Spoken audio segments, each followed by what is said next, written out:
Hi friends, welcome back to my channel. ఈరోజు topic వచ్చేసి జనవరి 12 current affairs అండి. So ఈరోజు వీడియో కొంచెం చాలా లేట్ అయింది, దానికి సారీ అండి. ఎందుకంటే ఫెస్టివల్ ఉంది కదా, సో అందుకోసమే లేట్ అయింది. సో ప్లీజ్ వీడియో చూసిన ప్రతి ఒక్కరు లైక్ చేయండి, అదేవిధంగా షేర్ కూడా చేయండి. కొత్తగా ఎవరైనా చూస్తున్నట్లు సబ్స్క్రైబ్ చేసుకోండి. సో ఇంకా లేట్ చేయకుండా వీడియోలోకి వెళ్ళిపోతే ఫస్ట్ టాపిక్ వచ్చేసి జాతీయ యువజన దినోత్సవం. జనవరి 12న జాతీయ యువజన దినోత్సవాన్ని జరుపుకుంటారు. సో ఇది వివేకానంద యొక్క జయంతి సందర్భంగా ఈ దినోత్సవాన్ని మనం జరుపుకుంటున్నాం అనమాట. సో ఈ జాతీయ యువజన దినోత్సవాన్ని ఏ మంత్రిత్వ శాఖ నిర్వహిస్తుందంటే యువజన వ్యవహారాలు మరియు క్రీడల మంత్రిత్వ శాఖ నిర్వహించడం జరుగుతుంది. నెక్స్ట్ వచ్చేసి Viksit Bharat young leaders dialogue అనే ప్రోగ్రామ్ వచ్చేసి జనవరి 10 నుంచి 12 మధ్యలో జరిగిందనమాట. సో ఈ ఇయర్ జాతీయ యువజన దినోత్సవం యొక్క థీమ్ ఏంటంటే youth empowerment for nation building వచ్చేసి 2025 ఇయర్ యొక్క థీమ్ అన్నమాట, గుర్తుంచుకోండి.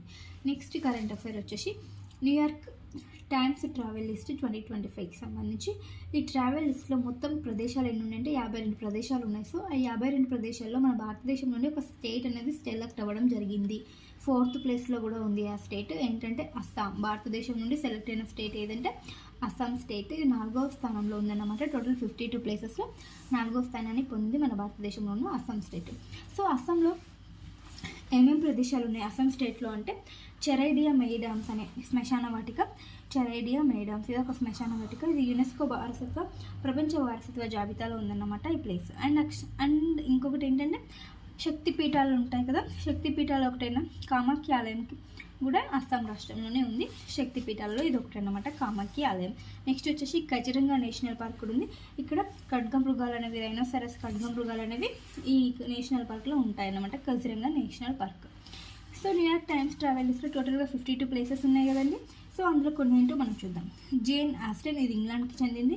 గాలాపాగోస్ దీవులు ఈక్వెడార్కి చెందింది. Next New York city museum Assam 4th ప్లేస్లో ఉంది, మన ఇండియాకి సంబంధించిన స్టేట్. వైట్ లోటస్ థాయిలాండ్కి సంబంధించినది. గ్రీన్లాండ్ ఐక్స్ ఎన్ ప్రోవెన్స్, ఇది ఫ్రాన్స్కి సంబంధించింది. నెక్స్ట్ సన్ వ్యాలీ, తర్వాత ఇంకోటి వచ్చేసి ఇడాహో అమెరికాకి సంబంధించింది. టోటల్గా 52 ప్లేసెస్లో కొన్ని ప్లేసెస్ అన్నమాట, గుర్తుంచుకోండి. సో మన అస్సాం అనేది ఎన్నో ప్లేస్లో ఉంది, గుర్తుంచుకోండి, సరిపోతుంది. నెక్స్ట్ వచ్చేసి ఎంపవర్ బీచ్ సప్నోన్ కి ఉడాన్. సో ఇది నీతి ఆయోగ్కి సంబంధించినటువంటి ఉమెన్ ఎంటర్ప్రెన్యూర్షిప్ ప్లాట్ఫామ్ అన్నమాట. సో దీని యొక్క యూజ్ ఏంటంటే మహిళా పారిశ్రామికవేత్తలు ఉంటారు కదా, వాళ్ళకి రిటైల్ మేనేజ్మెంట్లో కానీ డిజిటల్ అక్షరాస్యతలో కానీ ఆర్థిక మరియు వ్యాపార అభివృద్ధికి సంబంధించిన సలహాలు అనేది, నైపుణ్యం అంటే శిక్షణ అనేది ఇవ్వడం జరుగుతుంది. ఆర్థికంగా సలహాలు అనేది ఇది ఇవ్వడం జరుగుతుంది అనమాట మహిళా పారిశ్రామికవేత్తలకు. ఎవరైతే ఇంట్రెస్ట్ ఉంటుందో కదా వాళ్ళకి మహిళా పారిశ్రామికవేత్తలకు డిజిటల్ అక్షరాస్యత అంటే ఏంటి, ఆర్థిక పరంగా వ్యాపార అభివృద్ధి పరంగా వాళ్ళకి సలహాలు శిక్షణను ఇవ్వడం జరుగుతుంది. ఎంపవర్ బీచ్ సప్నోన్ కి ఉడాన్ నీతి ఆయోగ్కి సంబంధించిన ప్లాట్ఫామ్ అన్నమాట, గుర్తుంచుకోండి. సో ఇది ఇప్పుడు ఎన్ని స్టేట్స్లో అమలు చేస్తున్నారంటే ఢిల్లీ, పంజాబ్, రాజస్థాన్, యూపీ, ఎంపీ, ఉత్తరప్రదేశ్, మధ్యప్రదేశ్, హర్యానా, గుజరాత్ స్టేట్లలో దీన్ని అమలు చేస్తున్నారు అన్నమాట, గుర్తుంచుకోండి. నెక్స్ట్ వచ్చేసి తాజ్మహల్ నిర్మాణంలో తెలంగాణ రాళ్ళను ఉపయోగించారని ఇటీవల వెల్డన్ అండ్ ఇర్లామను లైబ్రరియన్స్ అధ్యయనం చేశారన్నమాట. వారి యొక్క అధ్యయనంలో తెలిసింది తాజ్మహల్ నిర్మాణంలో మన తెలంగాణ రాళ్ళను ఉపయోగించారన్నమాట. సో ఎక్కడ అంటే దేవరకొండ, మహబూబ్ నగర్ ప్రాంతాలకు చెందిన మహబూబ్ నగర్ ప్రాంతాల నుండి పలుగురాళ్ళను తాజ్మహల్ నిర్మాణంలో ఉపయోగించారనమాట, పలుగురాళ్ళు. సో ఈ పలుగురాళ్ళని ఏమంటారంటే క్రిస్టల్ క్వార్ట్జ్గా అని కూడా పిలుస్తారనమాట వీటిని.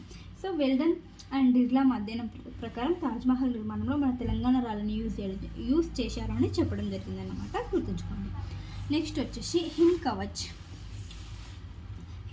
వచ్చేసి ఇది నీకు స్పెషాలిటీ ఏంటంటే ఇప్పుడు ఆర్మీ వాళ్ళకి ఏ ఉష్ణోగ్రత వద్దనైనా అన్ని రకాల ఉష్ణోగ్రతను తట్టుకునేందుకు ఒక కాస్ట్యూమ్ అన్నమాట, డ్రెస్ లాంటిది అన్నమాట. సో ఈ హిమ్ కవచ్ వచ్చేసి 20 డిగ్రీల సెంటీగ్రేడ్ నుంచి -60 సెంటీగ్రేడ్ వరకు గల ఉష్ణోగ్రత అన్ని రకాల వాతావరణ పరిస్థితులను తట్టుకుంటుందన్నమాట హిమ్ కవచ్. సో ఇది ఆర్మీ వాళ్ళకి చాలా బాగా యూజ్ అవుతుందన్నమాట, వాళ్ళు ఎలాంటి వెదర్లో ఉన్నా కూడా చాలా బాగా యూజ్ అవుతుందన్నమాట. సో దీన్ని ఎవరు అభివృద్ధి చేశారంటే DRDO అభివృద్ధి చేయడం జరిగింది హిమ్ కవచ్ని. నెక్స్ట్ ఇంకో important current affair, Iran changing its capital from Tehran to Macron అంట. ఇరాన్ దేశం ఉంది కదా, రాజధానిని చేంజ్ చేయడం జరుగుతుంది. ఎక్కడి నుంచి అంటే టెహ్రాన్ నుంచి. టెహ్రాన్ ఇంతకుముందు ఉన్న రాజధాని ఏంటి టెహ్రాన్. సో ఇప్పుడు మక్రాన్కి చేంజ్ చేయడం జరుగుతుందన్నమాట. గుర్తుంచుకోండి, రాజధానిని మార్చుతున్న ఇరాన్ టెహ్రాన్ నుంచి మక్రాన్కి మార్చడం జరుగుతుంది. సో ఎందుకు మారుస్తున్నారంటే పాపులేషన్ అనేది చాలా పెరిగిపోతుంది అన్నమాట ఆ రాజధానిలో టెహ్రాన్లో. అండ్ అదేవిధంగా పవర్ షార్టేజ్, వాటర్ది కూడా చాలా ఇబ్బంది కారణంగా, వాటర్కి సంబంధించి పాపులేషన్కి జనాభా పెరుగుదల కారణంగా, పవర్ షార్టేజ్ కారణంగా వాళ్ళు కొన్ని రకాల కారణంగా. So Iran facing various economic and environmental issues. So అక్కడ టెహ్రాన్ రాజధానిలో ఎకనామిక్ పరంగా, ఎన్విరాన్మెంటల్ పరంగా సో వాళ్ళు ఫేస్ చేస్తున్నారు అన్నమాట కొన్ని ఇష్యూస్ని. సో అందువలన వాళ్ళు రాజధానిని టెహ్రాన్ నుండి మక్రాన్కి మార్చడం జరుగుతుంది అన్నమాట. సో గుర్తుంచుకోండి, Iran changing its capital from Tehran to Makran అని గుర్తుంచుకోండి, సరిపోతుంది. నెక్స్ట్ వచ్చేసి వరల్డ్ ఎకనామిక్ సిచ్యువేషన్ ప్రాస్పెక్ట్స్ 2025 ఒక రిపోర్ట్ని ఐక్యరాజ్య సమితి విడుదల చేయడం జరిగింది. World economic situation prospects 2025. ఈ రిపోర్ట్ని ఎవరు విడుదల చేశారంటే ఐక్యరాజ్య సమితి విడుదల చేసింది. సో ఈ రిపోర్ట్ ఏం చెప్తుందంటే 2025లో భారత్ యొక్క ఆర్థిక వృద్ధి 6.6% ఉంటుందని అంచనా వేసింది ఐక్యరాజ్య సమితి. 6.6% ఉంటుందని.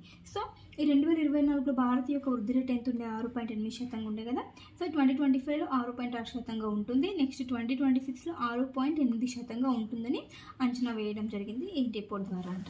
సో ఇంకేంటంటే ఇక్కడ సేవలు, ఫార్మాస్యూటికల్స్, ఎలక్ట్రానిక్స్ ఎగుమతుల్లో వృద్ధి అనేది ఎక్కువగా ఉంటుందంట. వృద్ధి అనేది బలంగా ఉంటుంది. నెక్స్ట్ అదేవిధంగా వ్యవసాయ ఉత్పాదకత కూడా బలంగా ఉంటుంది.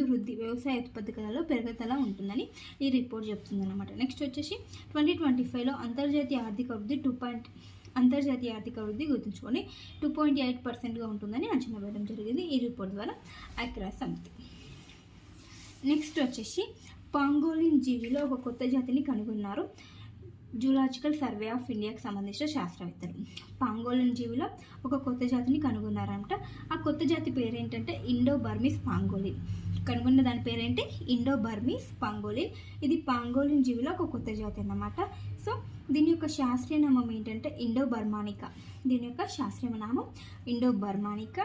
పేరు వచ్చేసి ఇండో బర్మీస్ పాంగోలిన్ అని గుర్తుంచుకోండి. సో ఫిబ్రవరి 18న ప్రపంచ పాంగోలిన్ దినోత్సవాన్ని జరుపుతారన్నమాట.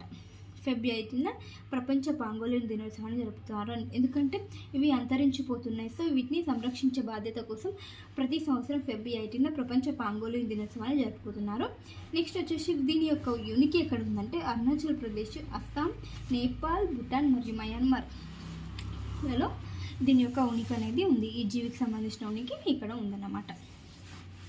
సో ఇవన్నీ ఫ్రెండ్స్ ఈరోజుకి సంబంధించిన ఇంపార్టెంట్ కరెంట్ అఫైర్స్.